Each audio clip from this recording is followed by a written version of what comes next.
안녕하세요. CTS 시청자 여러분. 포스트 코로나 시대와 교회의 미래라는 주제로 진행되고 있는 공개 포럼 발제자로 참여하게 된 이상은 교수입니다. 12편의 주제 중에 제가 맡게 된 주제는 포스트 코로나 시대와 선교, 팬데믹 시대의 선교적 항해를 위한 사역 패러다임입니다.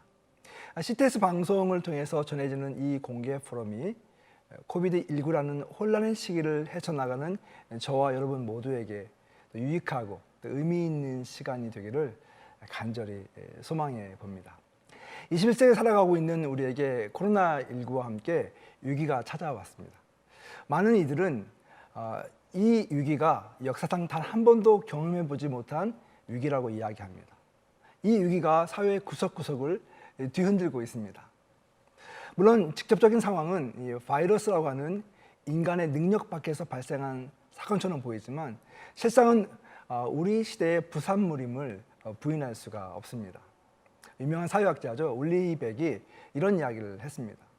과거 인류가 경험했던 여러 위험과 달리 현대 사회가 직면한 현실은 생태적 위험과 고대 기술의 위험, 즉 근대의 산업적 과잉과 깊이 연관이 되어 있다.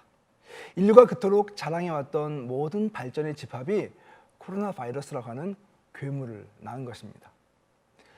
번영과 행복을 추구하며 또 불멸의 삶을 향해서 지식과 과학의 역량을 극대화하고 있던 인류가 이렇게 지극히 미세한 바이러스로 인해서 두려움에 떨고 있는 모습이 너무 아이러니하게 보입니다. 그렇다면 교회는 이 위기를 어떻게 이해하고 또 대응해야 할까요? 당장 교인들이 보이지 않고 또 헌금이 줄어들고 교회 운영과 생존 자체를 걱정해야 될 상황 속에서 과연 탈출구는 있는 것일까? 그렇지만요, 우리가 성경과 역사적인 안목을 통해서 보면 사실 이 위기는 교회가 거듭나고 또 변화될 수 있는 기회임을 잊어서는 안 됩니다. 왜 그랬을까요? 교회 갱신가 에드 스태처가 이런 말을 했습니다. 많은 사람들은 교회가 예전으로 돌아가지 못할 것 때문에 걱정을 한다. 큰 교회도 같은 운명일 수도 있다고 말한다. 그러나 나는 교회가 다시 예전과 같이 될까 봐 그것이 걱정이다. 여러분, 그는 왜 이런 말을 했을까요? 그것은 바로 지금이야말로 교회가 본질로 돌아갈 수 있는, 본인의 사명을 회복할 수 있는 기회이기 때문에 그렇습니다. 여러분, 그 본질은 무엇입니까? 예수 그리스도께서 자신의 목숨을 바쳐서 세상을 구원하시고자 하시는 하나님의 선교에 교회가 함께 동참하는 것입니다. 그것이 바로 교회가 존재하는 목적이라고 하는 것이죠. 그런 의미에서 우리는 위기를 다시 한번 해석할 필요가 있습니다. 놀랍게도 하나님의 선교는요, 위기와 함께 시작되었고 또 위기와 함께 확장되어 왔습니다. 예루살렘 교회가 소아시아와 유럽으로 확장된 것도, 또 로마 시대에서 복음이 세상을 변화시켜 제국을 기독교 국가로 만든 것도 모두 위기 상황에서 발생한 것입니다. 그리고 이러한 기독교의 유산은 유럽과 미국을 넘어서 중국과 한국 기독교의 역사에서도 동일하게 발생한 사건입니다. 위기가 신앙을 온전케 합니다. 위기를 통해서 우리는 하나님을 보고 또 하나님을 더 가까이 만나고 그분의 마음과 뜻을 알게 됩니다. 위기를 통해서 하나님은 일하시고 또한 본질로 우리를 초청하십니다. 과거에 안주하려는 우리의 관성을 깨고 전혀 다른 새로운 패러다임으로 나아갈 수 있도록 우리를 초청하고 계신 것입니다. 여러분, 현대신학을 집대성한 데이빗 보시는 패러다임 이론을 선교신학 분야에 적용했습니다. 그림에서 보는 것처럼 선교신학은 여러 시대를 거쳐가면서 새로운 패러다임으로 변화되어 왔습니다. 초대 기독교 시대부터 교부 시대, 또 중세 로마 가톨릭 시대, 개신교 종교개혁 시대, 현대 계몽주의 시대, 또 에큐메니컬 패러다임에 이르기까지 시대별로 새로운 신학과 또 패러다임이 형성되었던 것이죠. 근데 여러분, 이 이론이 벌써 나온 지 30년이 넘었습니다. 지난 30년은 정말 변화의 시기였습니다. 얼마나 많은 변화가 있었는지 지금이야말로 새로운 패러다임이 요구되는 적절한 시기라고 저는 생각합니다. 그리고 우리는 그 패러다임에 맞게끔 변화와 갱신의 물결을 타야 할 시간이 되었습니다.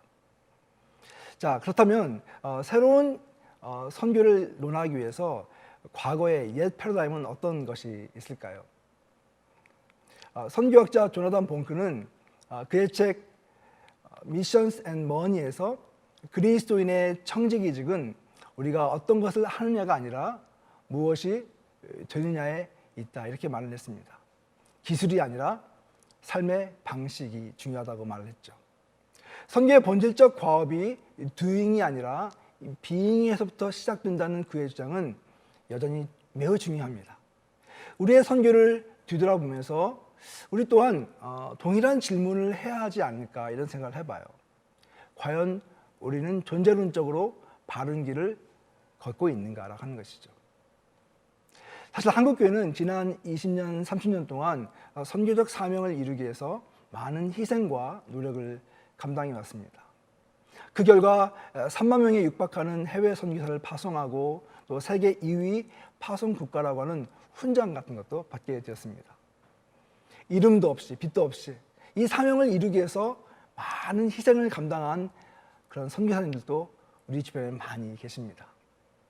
그런데 그런 노력에도 불구하고 한국 교회는 많은 선교적 비판을 받고 있는 현실입니다. 왜냐하면 한국 교회는 서구 교회가 행해왔던 어쩌면 잘못된 실수와 또 관행들을 그대로 답습하는 경향이 강하기 때문입니다. 물량주의, 또 성장과 성과주의, 돈과 권력, 또 과시적 선교 등은 한국 교회를 논할 때 빠지지 않고 등장하는 단어들입니다. 선교의 101, 기초라고 할 수 있는 현장 중심적인 상황화된 선교를 이뤄가는데 어쩌면 한국 교회가 실패한 것이 아닌가, 이런 자성의 목소리도 강합니다. 개교회주의적이고 또 토착적 리더를 키우는 일에도 비판이 많습니다. 선교를 감당하는 측면에 있어도 선교를 해외 선교로만 한정하고 교회의 여러 프로그램 가운데 하나 혹은 특수 사역 정도로 여기는 분위기도 사실 많이 강해졌습니다. 새로운 선교의 뉴 패러다임이 필요하죠. 그렇다면 이런 새로운 선교의 패러다임은 무엇일까요? 선교의 그런 새로운 대전환이 발생하기 시작한 것은 20세기 후반부터 일기 시작한 선교적 교회 운동과 그 맥을 같이 한다고 볼 수가 있습니다. 선교적 교회 운동은요, 선교가 특별한 소수에 의해서 특정 국가에서 행해지는 특수사역이라고 하는 개념을 거부합니다. 이것은 서구 교회가 오랫동안 사회의 중심 역할을 하면서 만들어진 구조인데요. 선교학적 용어로서는 이 크리스텐돔의 그림자라고 할 수 있을 것 같습니다. 역사적으로 보면 4세기가 되면서 기독교는 모든 면에서 변화를 겪게 되었죠. 로마가 기독교 국가가 되면서 종교적 자유를 얻었을 뿐만 아니라 정치, 경제, 또 사회, 문화, 예술, 교육, 군사, 이 모든 면에서 막대한 영향력을 교회는 미치게 되었습니다. 그런데 이런 구조가 무려 1000년 이상 동안 서구 역사에서는 지속되었죠. 그러면서 이제는 더 이상 크리스텐돔의 그 영광을 누릴 수 없는 상황이 되었지만 문제는 여전히 많은 교회들과 리더들 또 성도들이 그 사상과 어쩌면 그 마인드셋에 여전히 사로잡혀 있다고 하는 사실입니다. 진정한 교회가 되기를 원한다면 바로 이 크리스텐돔의 그림자를 벗어나야 합니다. 그리고 새로운 눈으로 성경을 볼 수 있어야 돼요. 하나님은 누구시고 또 교회의 본질은 무엇인가를 새롭게 발견할 수 있는 안목이 우리에게 필요합니다. 그렇다면 여러분, 성경에 나타난 하나님의 모습은 어떠할까요? 그분은 놀랍게도 보내시는 하나님, 미시오 데이, 선교의 하나님으로 나타나십니다. 삼위일체 하나님의 그 사역은 자신을 보내시는 것으로 드러냅니다. 성부 하나님이 성자를 보내고 성부와 성자가 성령을 보낸다. 성부와 성자와 성령이 교회를 세상으로 파송하신다는 이 놀라운 역학이 거기서 발견되는 것이죠. 예수님께서 이렇게 말씀을 하셨습니다. 요한복음 20장 21절 아버지께서 나를 보내신 것 같이 나도 너희를 보내노라. 이 말씀처럼 바로 그분이 교회를 보내시고 그분의 제자인 여러분과 저를 세상으로 보내시는 것이죠.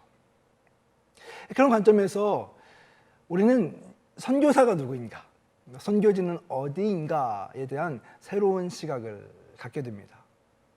바로 예수를 믿는 모든 성도들이 선교사이며 우리가 있는 그곳에서부터 선교는 시작되어야 한다는 사실입니다.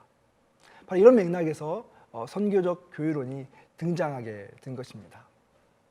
선교운동가인 알렌 허쉬가 다음과 같은 표를 통해서 초기 기독교와 크리스천돈 기독교의 역동성을 아주 대비적으로 잘 묘사해 줬는데요.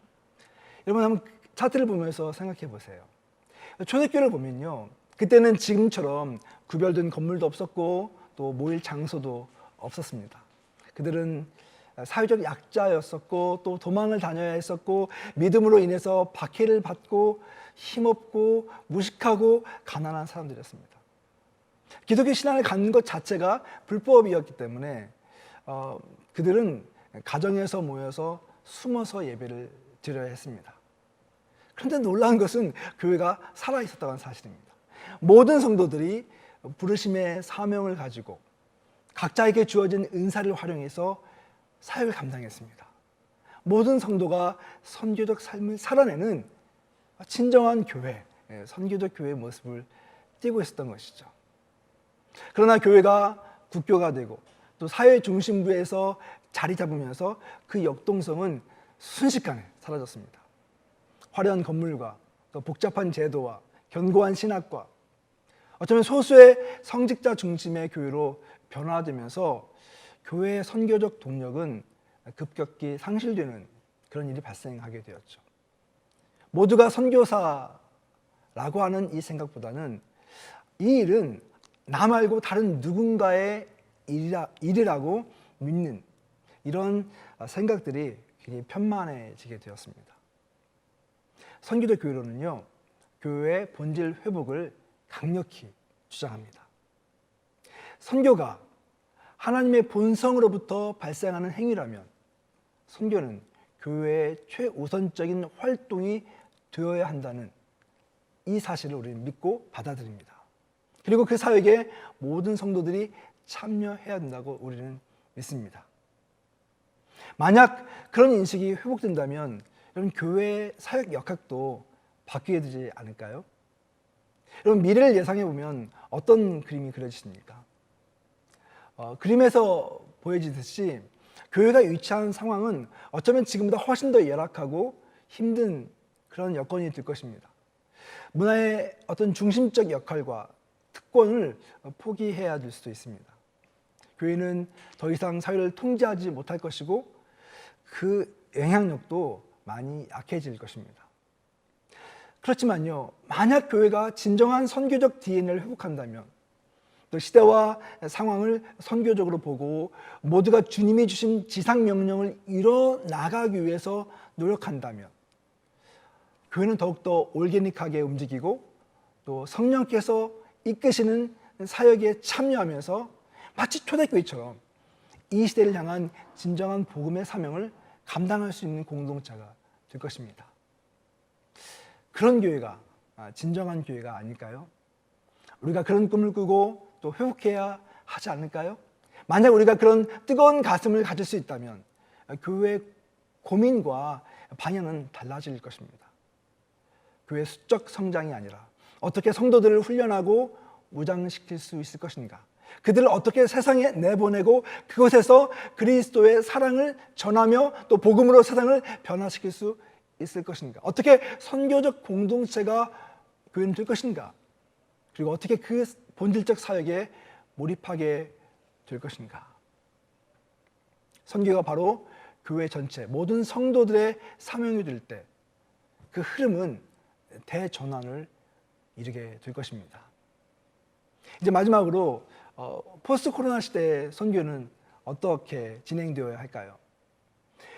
앞서 말씀드린 것처럼 20세기 후반 발생한 이 선교적 교회 운동은 포스트 코로나 시대를 위해서 어쩌면 하나님께서 준비하신 그분의 전략이라고 저는 생각합니다. 교회의 선교가 달라져야 하는데요. 그것은 과거와의 결별을 통해서 또 새롭고 창의적인 방식을 통해서 이루어집니다. 그렇기 때문에 우리는 이 시대의 선교를 새로운 눈으로, 새로운 상상력을 가지고 접근해야 된다고 생각합니다. 몇 가지 제안을 드리고 싶어요. 첫 번째로는 Here and Now의 방식입니다. 우리가 알고 있는 것처럼 지금은 모든 곳이 선교지가 되었습니다. 우리가 살고 있는 이웃들, 아니 더 정확히 말하면 어쩌면 우리 가정에서부터 정말 복음이 필요한 사람들이 있는 것을 봅니다. 모든 사람들이 선교 대상자가 되었습니다. 당연히 우리가 매일 만나고 함께 살아가는 사람들, 또 우리의 직장에 있는 사람들, 우리의 이웃들로부터 선교는 시작되어야 하는 것이죠. 그런 의미에서 두 번째로 사람에게 집중하는 선교가 회복되어져야 한다고 생각합니다. 과거처럼 프로젝트와 이벤트, 또 프로그램과 서비스로 대변되는 선교는 지양되어야 한다고 생각합니다.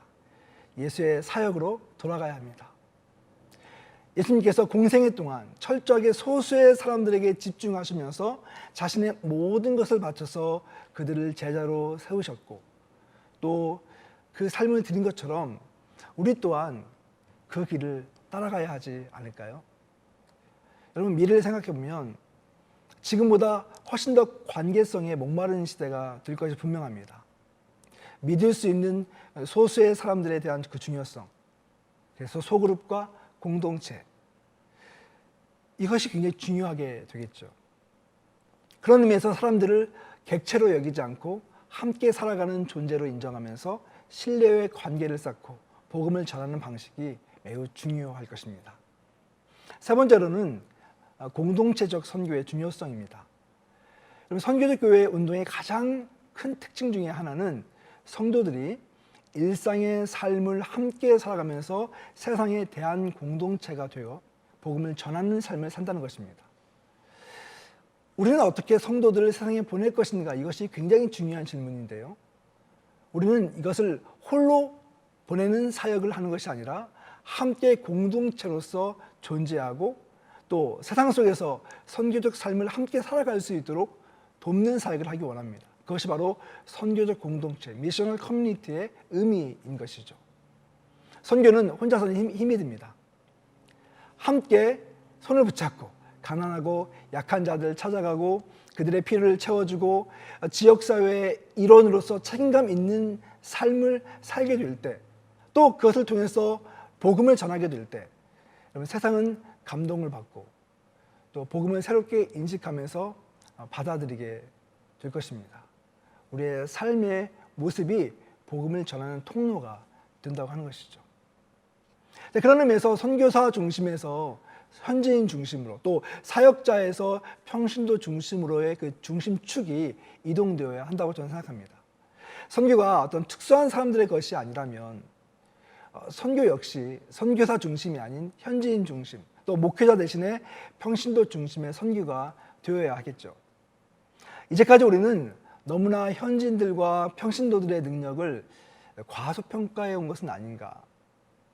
그러나 이 시대의 어떤 선교적 운동을 보면요, 깨어있는 성도들에 의해서 엄청난 일들이 발생했음을 보게 됩니다.